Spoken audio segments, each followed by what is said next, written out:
नमस्कार, आप सभी का बहुत बहुत स्वागत करती हूं भारत 24 पर। मैं हूं आपके साथ पूर्णिमा मिश्रा। शाम के 6 बज चुके हैं और वक्त है दहाड़ का। आम आदमी पार्टी को आज झटके पर झटका लग रहा है। दिल्ली सरकार में मंत्री राजकुमार आनंद ने पार्टी और मंत्री पद से इस्तीफा दे दिया और साथ ही उन्होंने भ्रष्टाचार को लेकर भी आम आदमी पार्टी पर सवाल उठाए। तो कोर्ट से भी अरविंद केजरीवाल को राहत नहीं मिल रही। राउज एवेन्यू कोर्ट ने केजरीवाल की वकीलों से हफ्ते में 5 बार मुलाकात की मांग को ठुकरा दिया है। तो सुप्रीम कोर्ट ने हाई कोर्ट के फैसले को चुनौती की अर्जी पर तत्काल सुनवाई से इनकार कर दिया। उधर आम आदमी पार्टी के नेता संजय सिंह ने बीजेपी पर निशाना साधा है। संजय सिंह ने कहा कि क्या सरकार तिहाड़ जेल को गैस चैम्बर में तब्दील करना चाहती है। इसी बीच बीजेपी ने केजरीवाल के इस्तीफे की मांग को लेकर प्रदर्शन भी किया है। पहले दिन से भी हमने कहा, एक ही बात कहा कि अरविंद केजरीवाल की गिरफ्तारी के पीछे आम आदमी पार्टी को तोड़ने की मंशा है। अरविंद केजरीवाल जी की गिरफ्तारी के पीछे आम आदमी पार्टी को खत्म करने की मंशा है। ईडी की कार्रवाई के पीछे कोई जांच का उद्देश्य नहीं है, भ्रष्टाचार को उजागर करने का उद्देश्य नहीं है। ईडी की कार्रवाई के पीछे, ईडी के छापे के पीछे, ईडी की जांच के पीछे सिर्फ और सिर्फ आम आदमी पार्टी को तोड़ने का मकसद है। और इसलिए मैं दोहरा रहा हूं इस बात को कि भारतीय जनता पार्टी इस देश की वो आपराधिक पार्टी है जो देश भर में इस प्रकार का गुंडागर्दी का आचरण कर रही है। ईडी सीबीआई का इस्तेमाल करो, विधायकों मंत्रियों को तोड़ो और अपनी पार्टी में शामिल करो। कल माननीय न्यायालय ने जिस तरह से घोटाले का एक एक तार जोड़ के स्पष्ट कर दिया कि अरविंद केजरीवाल व्यक्तिगत रूप से भी और मुख्यमंत्री के नाते भी और पार्टी के संयोजक के नाते आपकी इस घोटाले में भूमिका है, चोरी की गई है, कमीशन खाई गई है, गोवा में पैसा दिया गया है। उसके बावजूद ये निर्लज मुख्यमंत्री, ये निर्लज आम आदमी पार्टी अभी तक कुर्सी पे बैठे। इनको शर्म आनी चाहिए, इनको तुरंत इस्तीफा देना चाहिए। अभी तो हम अरविंद केजरीवाल से कह रहे हैं कि शर्म करो, इस्तीफा दे दो।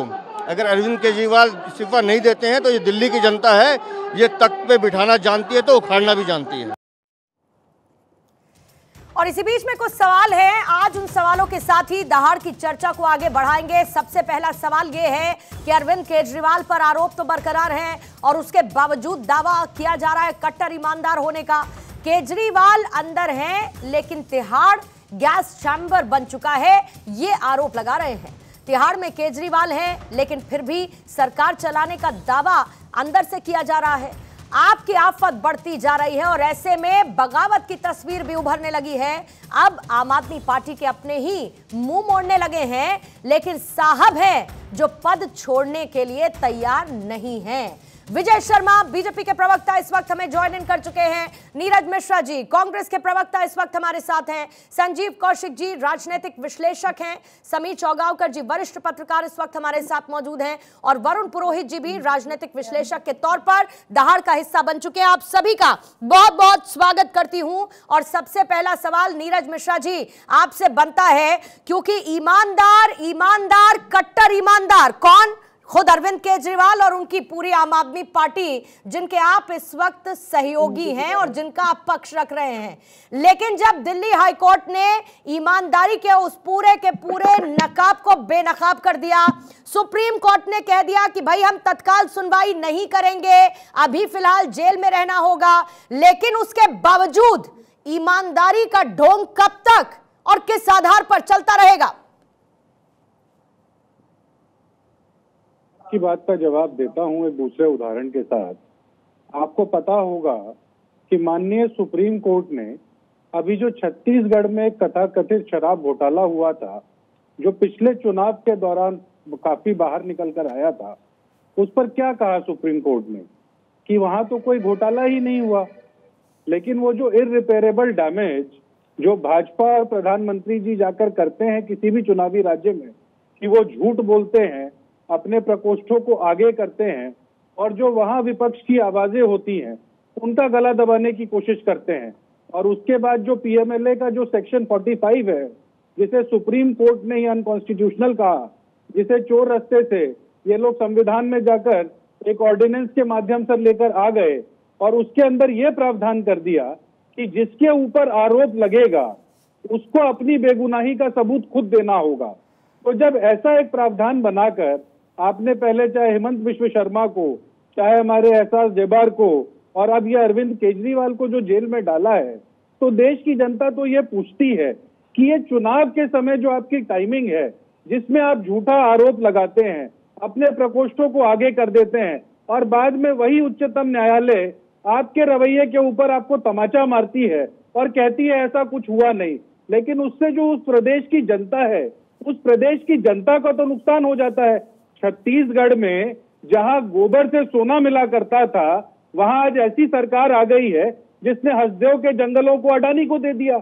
अब वो जो डैमेज है उसके ऊपर कोई बात करने को तैयार नहीं।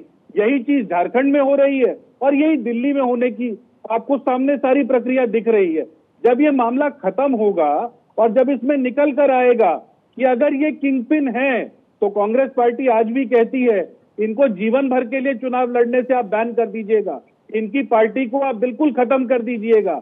लेकिन ये जो आपने जो ये अंग्रेजों वाला काला कानून बनाया है, जिसके तहत आप विपक्ष की आवाज को दबाते हैं, इस पर देश की जनता आपसे जवाब मांग रही है। अभी 6 महीने की पैदाइश है इस काले कानून की, और आपसे मैं कहती हूँ कि मुझे क्लासिकल सुना दीजिए, आप मुझे जैज सुनाने लगते हैं। नीरज मिश्रा जी, ये बड़ी समस्या है। सवाल पूछती कुछ और हूँ, जवाब आप कुछ और देते थे। आप चले जाते हैं बीजेपी के लोगों पर, आप कानून की बात करने लगते हैं कि कैसे कानून कठोर बन चुका है। आप इस बात की बात कर लेते हैं कि कैसे तमाम सरकारी एजेंसीज का दुरुपयोग हो रहा है। फिर मुझे कंपैरिजन करना पड़ेगा कि आपके शासनकाल में यूपीए में क्या होता था, फिर दिक्कत हो जाती है। मेरा सीधा सवाल नीरज मिश्रा जी ये था कि ईमानदारी का ढोंग ही है ना ये, आप आरोप हैं ना अभी फिलहाल तो अरविंद केजरीवाल पर, और दिल्ली हाईकोर्ट की टिप्पणियां क्या आपकी तरफ से आपने सुनी नहीं? दिल्ली हाईकोर्ट ने कहा कि चुनाव अगर हैं तो हम क्या गिरफ्तारी नहीं करें, हम कोई फैसला नहीं सुनाएं, ईडी अपनी गिरफ्तारी ना करे। गिरफ्तारी को जायज ठहराया ना दिल्ली हाईकोर्ट की तरफ से। सर, क्या वो आपने दिल्ली हाईकोर्ट की टिप्पणियां सुनी नहीं या उसको नजरअंदाज कर दिया, फिल्टर कर दिया आपने उसको?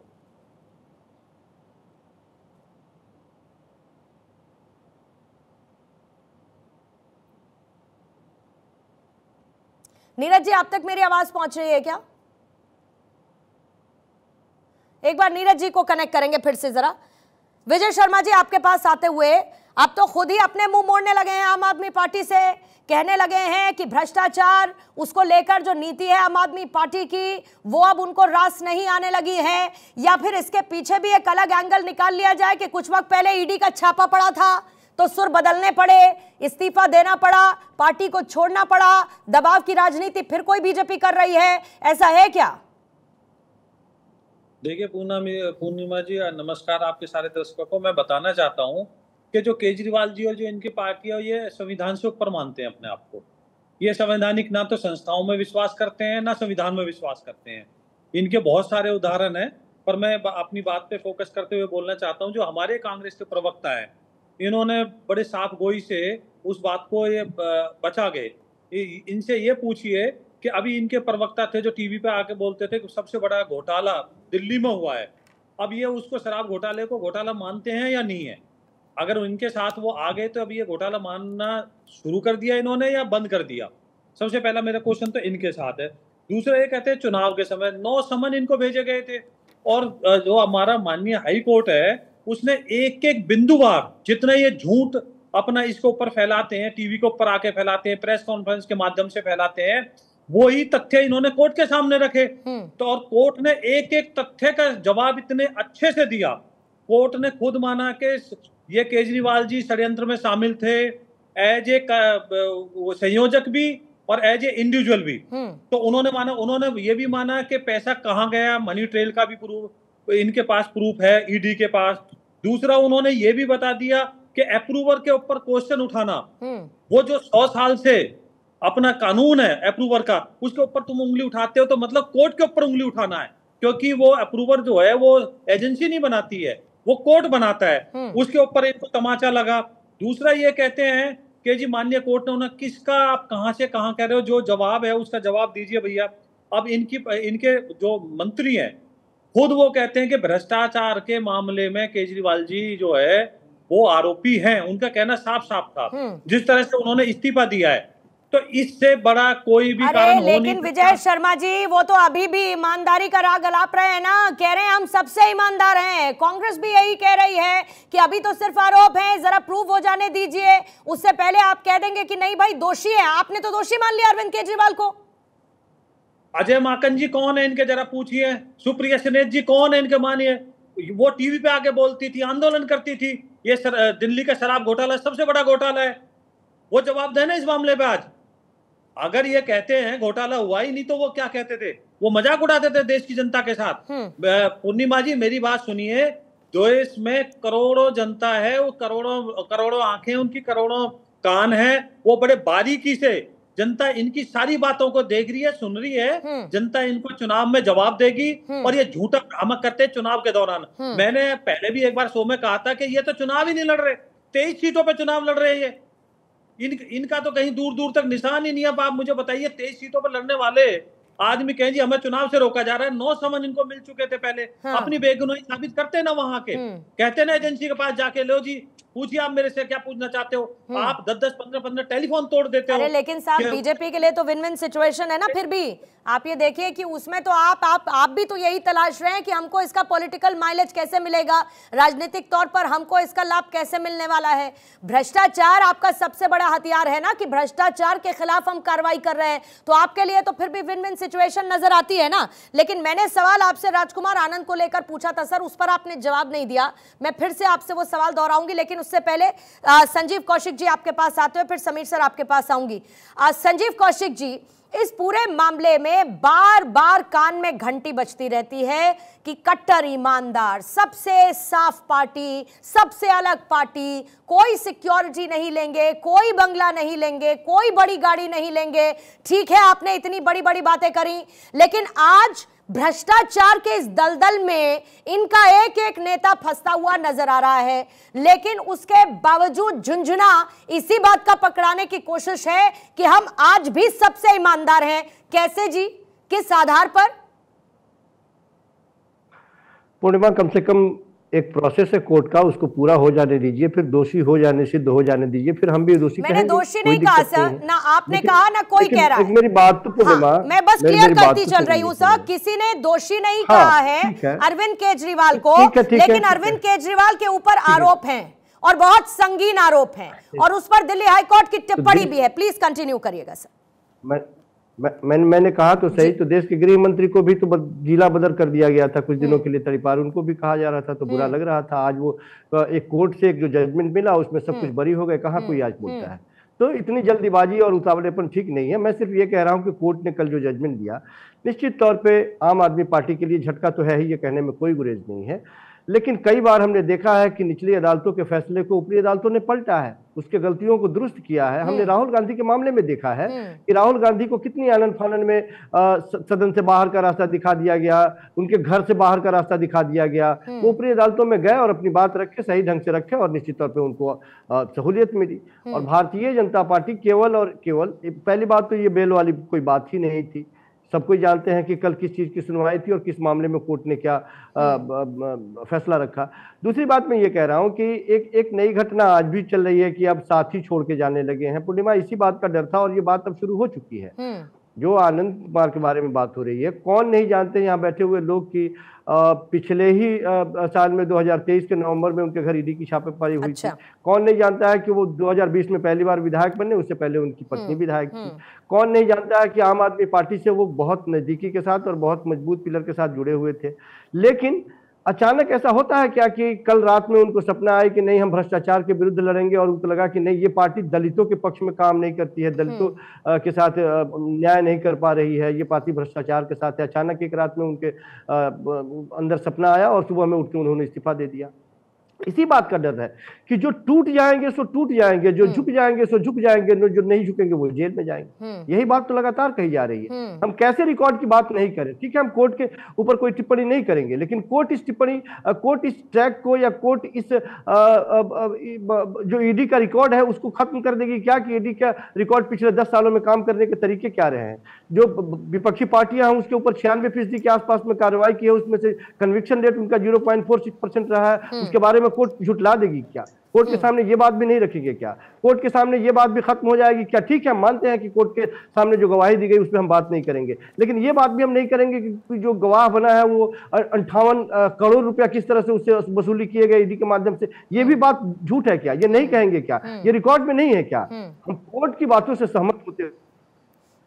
समीर चौगावकर सर, ऐसा लगता है कि बात रखने के लिए ऐसा लगता है समीर सर, ऐसा लगता है समीर सर कि इस वक्त जो आरोप लगे हैं और जिसको लेकर सुनवाई चल रही है वो आम आदमी पार्टी और उसके नेता नहीं है, बल्कि ईडी है, सरकारी एजेंसीज हैं। जितनी भी आप दलीलें सुनेंगे जब भी हम चर्चा करते हैं तो ऐसा लगता है कि इस वक्त किसको अपने आप को दोषमुक्त साबित कर रहा है, वो ईडी है घूम फिर के। लेकिन सबसे ईमानदार कौन है? आज भी अरविंद केजरीवाल हैं। उनके अपने साथी मुंह मोड़ लेते हैं ये कहते हुए कि दलितों को प्रमुख पद नहीं दिया जाता, मैं अंबेडकर साहब के सिद्धांतों पर चलने वाला व्यक्ति हूं, भ्रष्टाचार को लेकर इनकी नीति ठीक नहीं है। लेकिन उसके बावजूद भी ये कहा जाता है कि भाई फलाना समय पे पड़ा था ईडी का छापा, वही दबाव की राजनीति है और डर इसी का था, हो यही रहा है।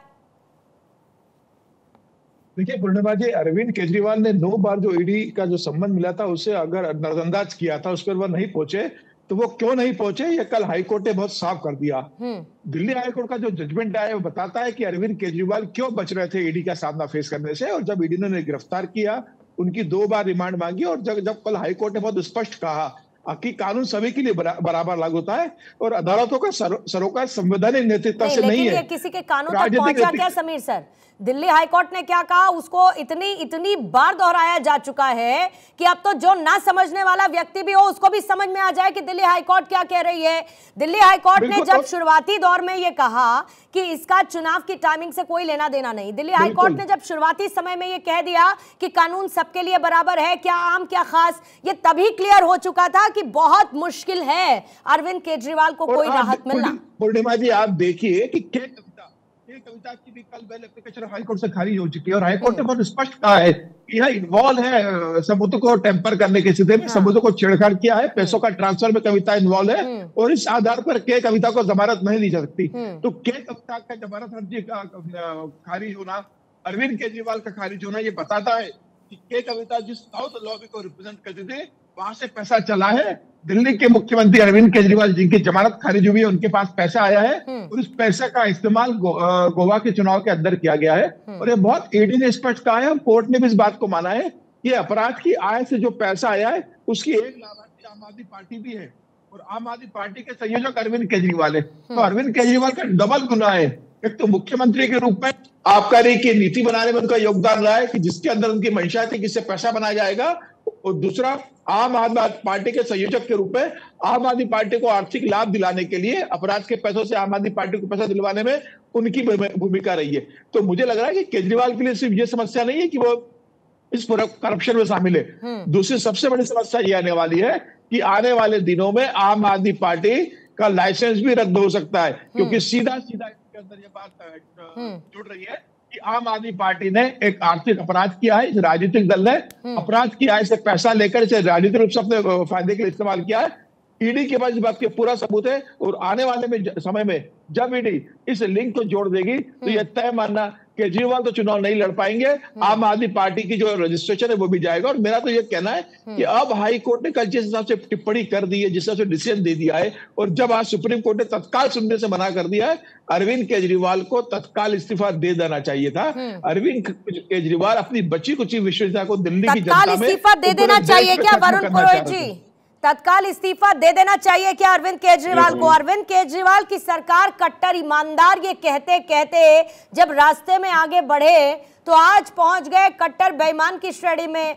शिक्षा की क्रांति लाने वाले थे, सबसे अलग पार्टी खुद को बताने वाले थे, भ्रष्टाचारी जिन पर आरोप लगे एक एक कर उनको जेल भेजने वाले थे, लेकिन आज की तारीख में उनकी जो पोल खुल चुकी है उसके बावजूद भी एक नैरेटिव बरकरार है कि हम कट्टर ईमानदार हैं।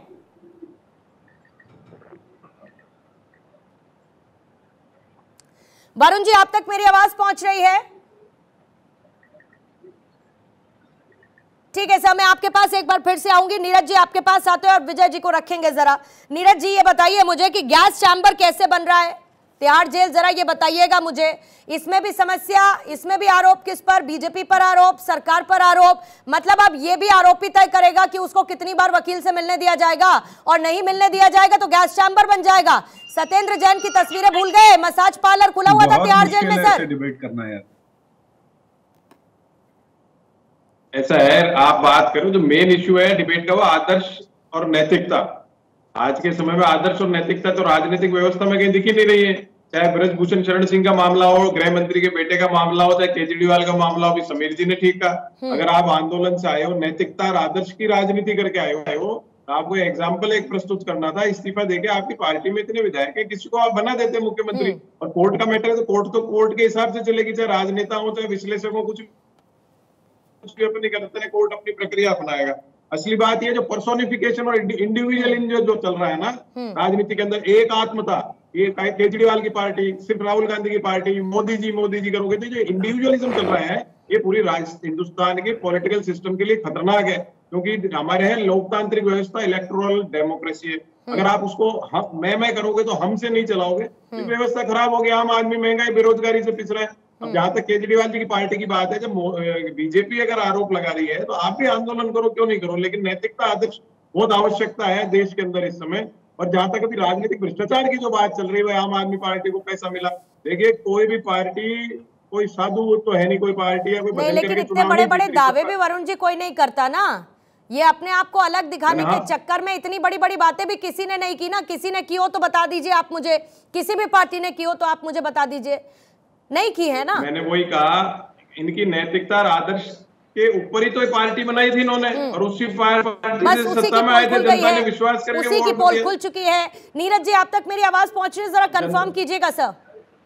अभी मुझे मिल रही है। ठीक है सर, सवाल मेरा यही था कि आप कैसे अचानक से तिहाड़ जेल जो है वो गैस चैम्बर में तब्दील हो गया, अचानक से क्यों? क्योंकि आपको 5 दिन वकील से मिलने की इजाजत नहीं मिली। आरोप आपने फिर बीजेपी पर लगा दिए, सरकार पर लगा दिए। मैं कहती हूँ याद कर लीजिए सत्येंद्र जैन के वो दिन और वो तस्वीरें जब बाकायदा उनको मसाज मिल रही थी उसी तिहाड़ जेल में, जो आता दिल्ली सरकार के अंडर है। आज जो है वो गैस चैम्बर बन गया वही तिहाड़ जेल। पूर्णिमा जी, पहली बात तो यह है कि मैं कांग्रेस पार्टी का राष्ट्रीय आधिकारिक प्रवक्ता हूं। मैं ना तो केजरीवाल जी का और ना के कविता का प्रवक्ता हूं। अगर ऐसा किसी ने कहा है कि वो गैस चेंबर में तब्दील हो गई है तो वो तो शायद अपने ही गवर्नेंस मॉडल पर बात कर रहे होंगे, क्योंकि प्रदूषण तो दिल्ली की एक बड़ी समस्या है जिसमें केंद्र का भी उतना ही हाथ है जितना दिल्ली की सरकार का है। मोटी मोटी बात तो ये है, क्योंकि मैं बाकी पैनलिस्ट की बात समझे सर, आप थोड़ा गलत समझे। मैं आपको अपडेट कर देती हूँ सर। तिहाड़ जेल को गैस चैम्बर बताया है क्योंकि अरविंद केजरीवाल चाहते थे कि उनको हफ्ते में 5 बार वकील से मिलने की इजाजत दी जाए। वो उनकी जो रिक्वेस्ट थी वो रिजेक्ट हो गई, अब उनको 2 बार ही मिलने दिया जाएगा। अब आम आदमी पार्टी कह रही है कि तिहाड़ जेल गैस चैम्बर बन चुका है, मतलब दम घुटने वाली जगह बन चुकी है। मैं उस रेफरेंस में बात कर रही थी नीरज जी।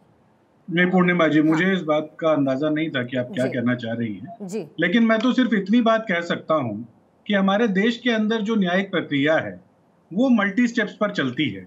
हम हाई कोर्ट के बारे में कोई टिप्पणी नहीं करेंगे, लेकिन इसी देश के हाई कोर्ट ने आज के जो गृह मंत्री हैं देश के, उनको जिला बदर किया था, जिसे आम आदमी की भाषा में तड़ीपार कहा जाता है। और जब वो सुप्रीम कोर्ट गए, सुनिए ना पूर्णिमा जी, सुविधा अनुसार सर, सुविधा अनुसार पूर्णिमा जी, आप कह देते हैं। सुनिए नीरज जी, मेरी बात सुनिए सर, मेरी बात सुनिए। बहुत सुविधा अनुसार आप लोग ये चूज कर लेते हैं कि आम आदमी पार्टी को आपको कब डिफेंड करना है और कब उनको डिफेंड नहीं करना, क्योंकि आप कांग्रेस के स्पोक्स पर्सन है। पूर्णिमा जी, आप सुनिए, मेरी बात सुनिए नीरज जी, जब आप इस डिबेट का हिस्सा हैं, नीरज जी मेरी बात सुनिए, एक सेकंड मेरी बात सुनिए। जब आप इस डिबेट का हिस्सा हैं और आप आम आदमी पार्टी के साथी हैं, एक अलायंस का हिस्सा हैं जिसमें आम आदमी पार्टी के साथ आप मिलकर चुनाव लड़ने वाले हैं, भले ही पंजाब में स्थिति ना हो, मैं उसको एक्सेप्शन रख देती हूं, लेकिन आप जब इस डिबेट का हिस्सा है तो मैं आपसे इतनी तो उम्मीद कर सकती हूं कि आप उस आम आदमी पार्टी का पक्ष रखेंगे, क्योंकि आम आदमी पार्टी तो अपना पक्ष रखने के लिए बैठ नहीं रही है सर।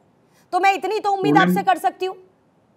पूर्णिमा जी, मैं अपनी जिम्मेदारी को बखूबी जानता हूँ। हाँ। और इसीलिए अलायंस की पार्टनर होने के नाते और साथ में इस बात को भी आपको बताते हुए कि दिल्ली और पंजाब में जो हमारी प्रदेश की इकाइयां हैं वो एक दूसरे के सामने विधानसभा का चुनाव लड़ती हैं, तो मैं आपको ऐसी टिप्पणी कोई नहीं करूंगा जो उस चीज को कॉम्प्रोमाइज करे।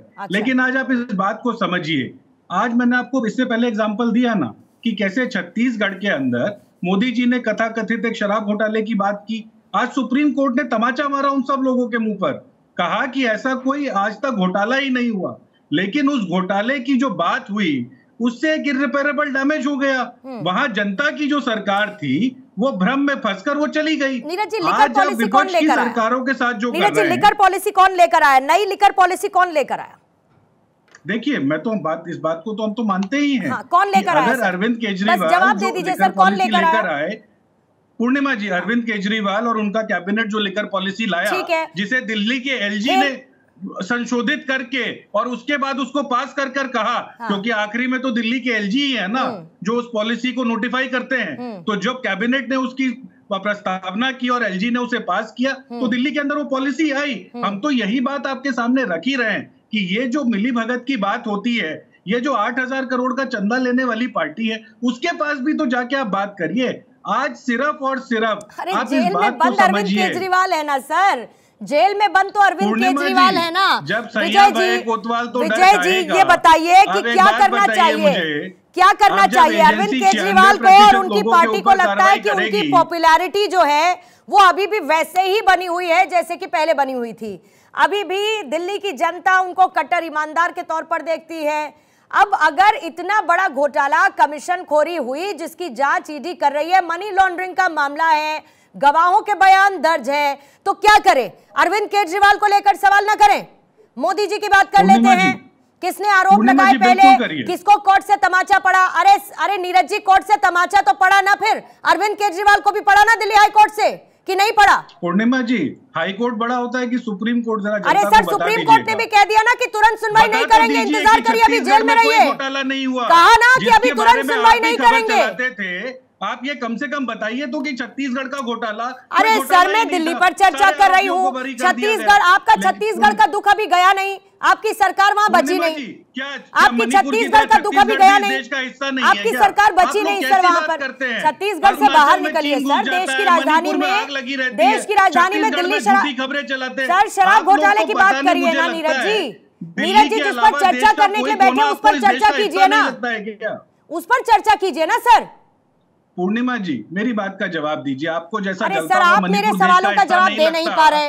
आप मुझसे उम्मीद रखते हैं कि मैं आपके सवालों का जवाब दे दूं। छत्तीसगढ़ इस देश का हिस्सा नहीं लगता है? अरे सर, अभी मैं दिल्ली पर चर्चा कर रही हूँ ना सर। अब आप चाहेंगे मैं बैठकर मणिपुर पर अभी चर्चा कर लूं तो नहीं कर पाऊंगी ना। आप कह देंगे इलेक्टोरल बॉन्ड पर अभी चर्चा कर लो, मैं नहीं कर पाऊंगी ना, क्योंकि मैं दिल्ली पर चर्चा कर रही हूँ सर। पूर्णिमा जी, दिल्ली की स्थिति मैं आपके सामने स्पष्ट कर देता हूं। बेसिक है सर, ये डिबेट का बेसिक है सर। पूर्णिमा जी, बेसिक बात सुन लीजिए। आज ज्यादा इस पर हो हल्ला करने की जरूरत नहीं है। 25 मई को दिल्ली में चुनाव है। जब इंडिया गठबंधन को 70% से ज्यादा वोट मिलेगा तो दूध का दूध, पानी का पानी हो जाएगा। ठीक है, आप उस दूध का दूध, पानी का पानी होने का इंतजार करते रहिए। सवाल फिर से मेरा वही बरकरार है। मैं सिर्फ ये समझना चाहती हूं कि आम आदमी पार्टी में क्या आपको लगता है कि आने वाले वक्त में ये बगावत और ज्यादा देखने को मिल सकती है, क्योंकि ये उनकी मुश्किलें बढ़ाएगा। सुप्रीम कोर्ट से उनको राहत की उम्मीद थी, लेकिन आज सुप्रीम कोर्ट ने फिलहाल ये कह दिया कि हम तुरंत सुनवाई नहीं करेंगे, और सुप्रीम कोर्ट कर सकता है इस मामले में। अरविंद केजरीवाल को हो सकता है राहत मिल जाए, तब आप क्या कीजिएगा सर? अभी तो बड़े बड़े नैरेटिव सेट किए जा रहे हैं। बार बार ये कहा जा रहा है कि सबसे बड़े भ्रष्टाचारी हैं अरविंद केजरीवाल, सबसे बड़ी भ्रष्टाचारी बन चुकी है आम आदमी पार्टी, इनके अपने खुद के, इनके अपने सगे नहीं रहे। तमाम आरोपों के साथ बीजेपी कतारबद्ध स्टेटमेंट्स पर स्टेटमेंट्स दिए जा रही है। देखिए पूर्णिमा जी, भविष्य में क्या होगा उस पर चर्चा नहीं हो सकती।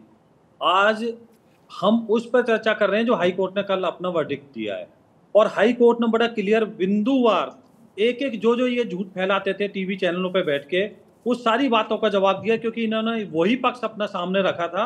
और माननीय हाई कोर्ट ने बड़े तरीके से इनको समझा दिया भी आप इसके अंदर एक्यूज्ड हो। दूसरा देखते हैं, ये दो डबल स्टैंडर्ड की बातें करते हैं। एक तरफ मनीष सिसोदिया जी पकड़े जाते हैं, इस्तीफा दिला देते हैं, सत्येंद्र जैन जी पकड़े जाते हैं, इस्तीफा दिला देते हैं, और ये कहते हैं कि जी हम तो जेल से सरकार चलाएंगे। कौन? केजरीवाल जी। मतलब केजरीवाल जी के लिए कानून अलग है, इनके मंत्री के लिए अलग है। तो ये दो तरह की बातें करते हैं। दूसरी ये बातें करते हैं कि जी राजकुमार जी के ऊपर ईडी का छापा पड़ा था पिछले साल, तो आप मुझे बताइए अगर वो डरते तो पिछले साल डर जाते।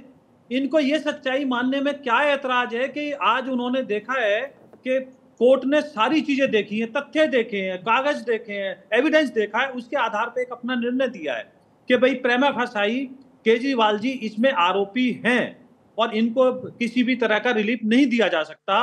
तो उन्होंने देखा है कि भाई ये तो पार्टी जो जिसका आधार ही नैतिकता था, ईमानदारी थी, मैं घर नहीं लूंगा, मकान नहीं लूंगा, कांग्रेस पार्टी से समर्थन नहीं लूंगा, भ्रष्टाचारियों को जेल में भिजवाएंगे, परिवारवाद के खिलाफ रहते थे, आज वो सारी चीजें केजरीवाल जी और इनकी पार्टी में आ गई।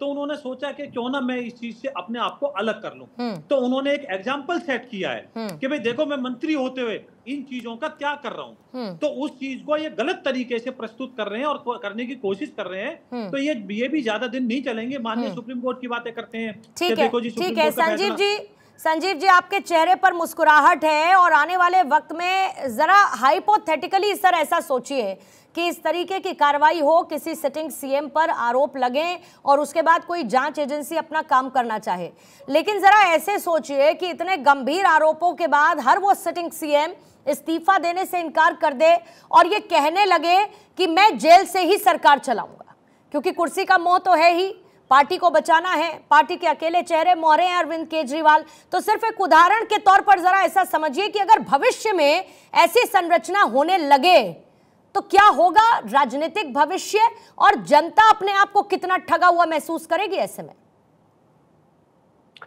देखिए पूर्णिमा, जनता कहीं भी दिल्ली की ठगी हुई महसूस नहीं कर रही है और सच तो यह है कि हमें सुन के देख के हैरानी हो रही है कि कैसे राजकुमार आनंद के केवल इस्तीफा भर से भारतीय जनता पार्टी के प्रवक्ता उसके तारीफ में कसीदे कर रहे हैं। होगा यही, वो भारतीय जनता पार्टी ज्वाइन करेंगे, ये कोई नई बात नहीं है और बड़ी बात भी नहीं है और हो रहा है तो होने दीजिए। मूल बात यह है कि क्या वाकई वो भ्रष्टाचार से त्रस्त होकर के वो पार्टी से बाहर जा रहे हैं? क्या यह सिम्टम दिखाता नहीं कि एक रात में ये हृदय परिवर्तन नहीं हुआ है?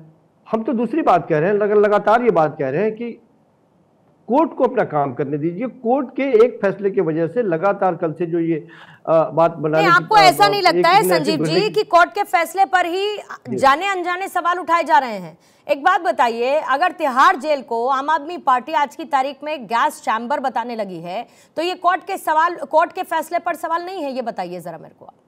मतलब अरविंद केजरीवाल से मिलने के लिए कौन जा रहे थे? नहीं, मैं ये कह रही हूँ कि अगर वकील को, मतलब आरोपी सब तय कर लेगा सर, आरोपी सब तय कर लेगा, आरोपी ये भी तय कर लेगा कि जांच कैसे होनी चाहिए, आरोपी ये भी तय कर लेगा कि उसकी गिरफ्तारी गलत है, आरोपी ये भी तय कर लेगा कि भाई मेरी रिमांड गलत ली गई है, और आरोपी ये भी तय कर लेगा कि मेरे वकील से मुझे हफ्ते में कितनी बार मिलने दिया जाए। तो कोर्ट का तो काम ही नहीं है ना, फिर तो सब अरविंद केजरीवाल तय कर ले। सब कुछ कोर्ट ही तय करे ना, हमें क्या एतराज है?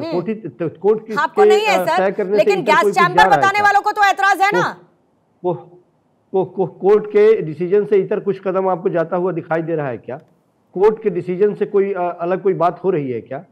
कोर्ट जो चाह रहा है या कोर्ट ने जैसे डिसीजन लिया निश्चित तौर पे, लेकिन वही तो बता रही हूं मैं, हर एक अपराध मैंने वही बताया ना सर, आपने सुना नहीं? मैंने वही बताया आपको, मैंने जस्ट अभी आपको वही बताया कि गैस चैम्बर कहने वाले तो कहीं ना कहीं कोर्ट के आदेश की खिलाफत कर रहे हैं ना, जो ये बता रहे हैं कि आज की तारीख में तिहाड़ जेल गैस चैम्बर बन गया है। फिर से मुझे सत्येंद्र जैन की बात करनी होगी सर, वो मसाज पार्लर दिखाना होगा। बताइए जरा मुझे आप, करूं मैं उसकी बात? पूर्णिमा, यदि ये आप चाहती हैं कि कोर्ट का डिसीजन यदि हमारे फेवर में नहीं आए, एक आम आदमी होने के नाते हम ये बात कर रहे हैं बड़ी विनम्रता के साथ कि कोर्ट का डिसीजन यदि मेरे फेवर में नहीं आता है तो हम कोर्ट के डिसीजन पे आलोचना नहीं करेंगे, लेकिन रोने का भी मतलब नहीं है, उसके बारे में शिकायत करने का भी कोई मतलब नहीं है, अधिकार नहीं है हमारा। हम कुछ नहीं करें, चुपचाप मुंह पर पट्टी लगाए, आंखों पर पट्टी बांध ले और सो जाए, उसके बाद में कुछ नहीं। कैसे हो गया? कैसे संजीव जी, कैसे गैस चैम्बर बन गया तिहाड़ जेल? जरा मुझे आप ये समझाइए। दायरे में रखे, दायरे में नैरेटिव फिर बताइए ना मेरे को सर। होती है बाहर धरना प्रदर्शन में जो नैरेटिव सेट करने की कोशिश की जाती है, ये सोचा जाता है कि वही दलीलें सब कोर्ट के अंदर भी चल जाएंगी। फिर आप गैस चैम्बर क्यों बता रहे हैं तिहाड़ जेल को? तिहाड़ जेल किसके अंडर में आता है सर? अरे मैं वही तो बोल तो रहा हूं। क्या एक बात बताइए ना कि अरविंद केजरीवाल से किसको मिलने जाना था? क्या था ऐसा अरविंद केजरीवाल से? अरविंद केजरीवाल ने अपनी लिस्ट दी ना, जिन जिन से उनको मुलाकात करनी थी, लिस्ट दी ना अरविंद केजरीवाल ने सर। उस लिस्ट में तो आतिशी और सौरभ भारद्वाज का नाम तक नहीं था शुरुआती दौर में। तो उससे क्या फर्क पड़ता है? क्या दोबारा उस मतलब जिनके पास प्रमुख विभाग हैं, जिनको आपने भर भर के झोली में विभाग दे दिए और आप कहते हैं कि जेल से सरकार चलाएंगे, उनको आपने मिलने वालों की सूची में भी नहीं रखा और आपको सरकार चलानी है जेल से। पूर्णिमा, यदि ये असंवैधानिक है तो एलजी साहब से दरख्वास्त कीजिए। हमारी भी गुजारिश है कि वो सरकार को बर्खास्त करें, राष्ट्रपति शासन के लिए वो आगे के लिए कार्रवाई करें, बढ़ाएं और दिल्ली में राष्ट्रपति शासन विजय जी जल्दी से अपनी बात रखिएगा, तो फिर पता चल जाएगा, विजय जी जल्दी से अपनी बात रखिएगा, को भी पता चल जाएगा कि कितने पानी में है वो। फिर नीरज जी इस पर काउंटर करेंगे और उसके बाद वरुण जी और समीर सर आपके पास आऊंगे। माफी चाहूंगी देरी के लिए। विजय जी जल्दी से। मैं छोटी सी बात पूछना चाहता हूं उनसे। आप बताइए कि दिल्ली की जनता ने केजरीवाल जी को मुख्यमंत्री चुना था, अगर किसी व्यक्ति को कोई समस्या होगी तो वो जेल में जाएगा मिलने कि जी मेरी समस्या का हल कर दीजिए? क्या इस दिल्ली की जनता से किस तरह की दुश्मनी निकाल रहे हैं केजरीवाल जी? अरे आप कानून के तहत चलिए, ये न्याय का भी तगादा है, ये नैतिकता का भी तगादा है। कितने दिन हो गए केजरीवाल साहब को जेल में गए? कौन सा ऐसा काम था जो रुक गया है? आप बताइए मुझे, कौन सा ऐसा काम है जो रुका पड़ा है, ये बताइए। आप मुझे बताइए, दिल्ली के मुख्यमंत्री जेल में रहते हुए यदि सारे काम सुचारू रूप से चल रहे हैं, परेशानी किसको परेशानी है? परेशानी दिल्ली की जनता को होनी चाहिए, परेशानी भारतीय जनता पार्टी को हो रही है। भारतीय जनता पार्टी को परेशानी हो, इससे क्या फर्क पड़ता है? दिल्ली की जनता को परेशानी नहीं होती। भारतीय जनता पार्टी जो है लोगों की आवाज उठाती रहेगी। भारतीय जनता पार्टी लोगों की सेवा करती है, सेवा के लिए बनी है। आपने तो इतनी आवाज उठा दी है कि 25 सालों से दिल्ली में एंट्री नहीं हो रही है। भ्रष्टाचार करो, थोड़ा सा और आवाज उठाइए और आप जाएंगे। आपका तो एक ही नारा आवाज दिखाओ, आप दिखाओ। संविधान को आप दिखा दिया, बच्चा संविधान को नहीं मानते वो भी आपने एक मुख्यमंत्री जेल में रहकर लोगों की जनता की सेवा कर सकता है क्या? आप मुझे बता दीजिए संजीव जी, क्या वो जनता की समस्या दूर कर सकते हैं? किसी व्यक्ति विशेष को अगर कोई पर्सनल प्रॉब्लम हो तो क्या जेल में जाके वो मिलेंगे उनको? ये कैसा नैरेटिव आप सेट करने की कोशिश कर रहे हो? ये देश में क्या संदेश जाएगा इस बात का? नैरेटिव तो विजय जी बीजेपी भी सेट ही कर रही है ना। विजय जी नैरेटिव तो बीजेपी भी सेट कर रही है ना। आपके सुधांशु त्रिवेदी कह देते हैं कि केजरीवाल उतने ही ईमानदार हैं जैसे कि अंडा खाने वाला वेजिटेरियन हो जाता है, तो नैरेटिव तो आप भी सेट कर रहे हैं ना सर। अंडा खाने वाला वेजिटेरियन हो जाता है, मतलब कुछ भी कहना है, कुछ भी कहना है सर। वो बिल्कुल ठीक कह रहे, चोरी और सीना चोरी, मतलब आप चोरी करो और कट्टर ईमानदार बन जाओ, ये हास्यास्पद है कि नहीं है अपने आप में? तो ये तो ऐसे ही हो गया कि भाई चोरी करो और सीना चोरी करो उसमें।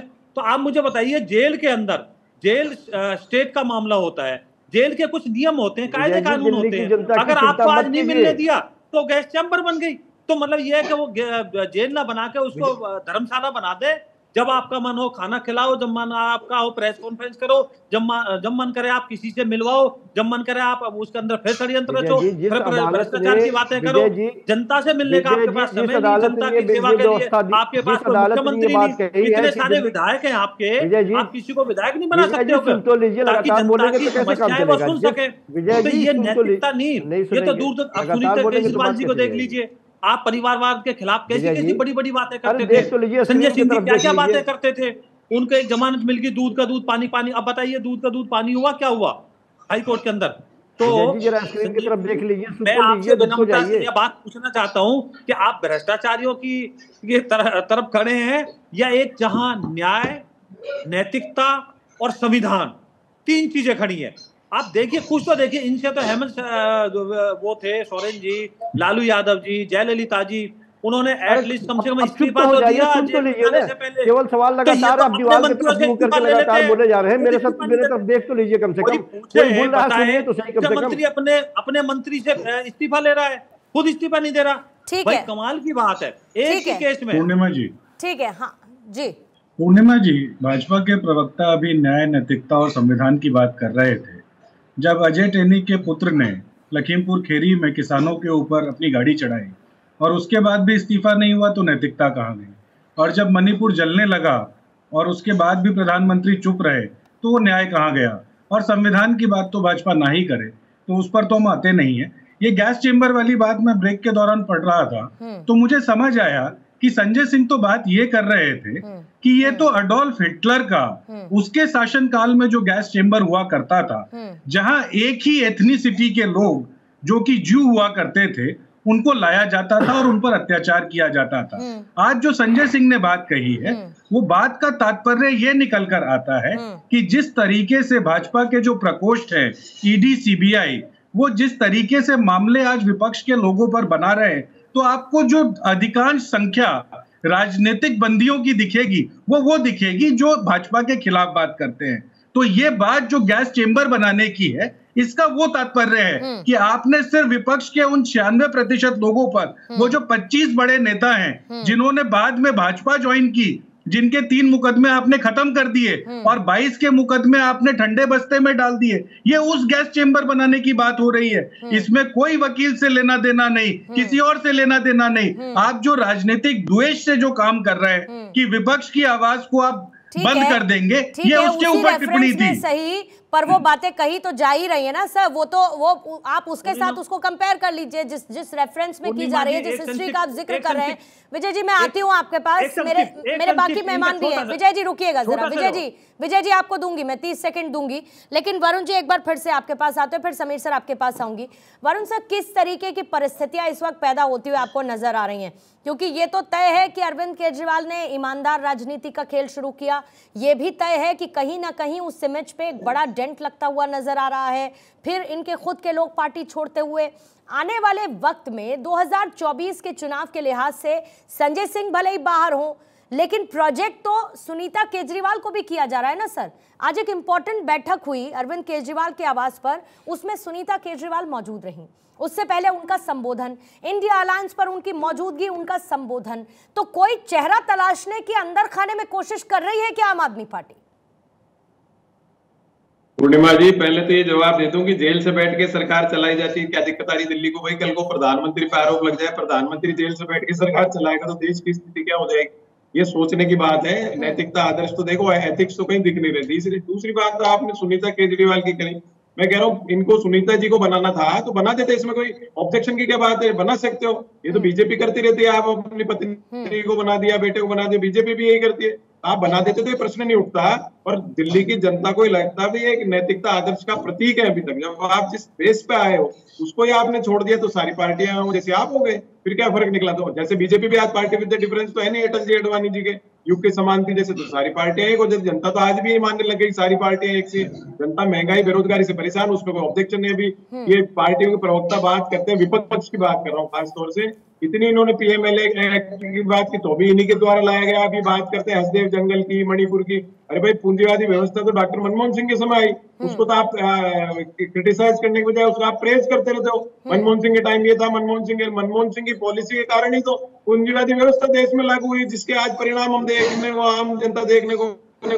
लेकिन असली बात यह है कि विपक्ष सड़क पे नहीं आ रहा है। अगर मुद्दे है तो आप सड़क पे आइए, कोर्ट अपना काम करेगा। आपको मुद्दे, आप सड़क और बात कर रहे हो बीजेपी का। आज का बीजेपी तोड़फोड़ कर रही है, सब मान रहे हैं तोड़फोड़ कर रही है सरकार है। तो आपके विधायकों को आप जान कैसे दे रहे हो? या आप टिकट जिसको देते हो प्रत्याशी को, आप ऐसे प्रत्याशी को कैसे दे? या तो सेटिंगबाजी से देते हो, वो आपके पास फायदा नहीं मिलता, उधर चला जाता है। आप अपने ग्रास रूट या आइडियोलॉजी के बेसिस के हिसाब से टिकट दोगे तो छोड़ के नहीं जाएंगे। अब तोड़फोड़ कोई राजनीति में कोई बैठा है तो कुछ तो करेगा भाई, भजन करने तो है नहीं है। आप उस चीज को समझ नहीं रहे हो, बस क्रिटिसाइज करे जा रहे हो और घरों पे बैठे करे जा रहे हो। सड़कों पे अगर कोई बात है तो पूरे देश में आंदोलन कर दे, क्या दिक्कत है? आपने सड़कों पर आने की बात की समीर सर, सड़कों पर आने की बात की तो आम जनता, मैं थोड़ा सा पीछे चलती हूँ। मनीष सिसोदिया की जब गिरफ्तारी हुई, हमने देखा प्रोटेस्ट तब भी हुए, तब सेंटिमेंट कुछ अलग था। क्योंकि आज जब अरविंद केजरीवाल की गिरफ्तारी हुई और गिरफ्तारी के बाद जब सड़कों पर पार्टी के लोग, कार्यकर्ता उमड़े, तो जो आम जनता के सेंटिमेंट्स हैं, कोई अंतर देखते हैं आप? मतलब ये मेरा सवाल इस रेफरेंस में है कि आम आदमी पार्टी और उनकी जो ईमानदार छवि थी, जो उनकी पॉपुलैरिटी थी, क्या उसमें पिछले कुछ वक्त में कुछ डिक्लाइन देखने को मिला है क्या?